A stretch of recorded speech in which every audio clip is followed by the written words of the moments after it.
Здається, знайшов гливи з минулого року. Як вам такі?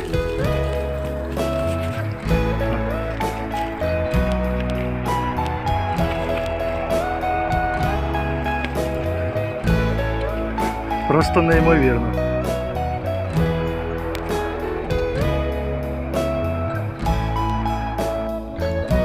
Як вам така знахідка?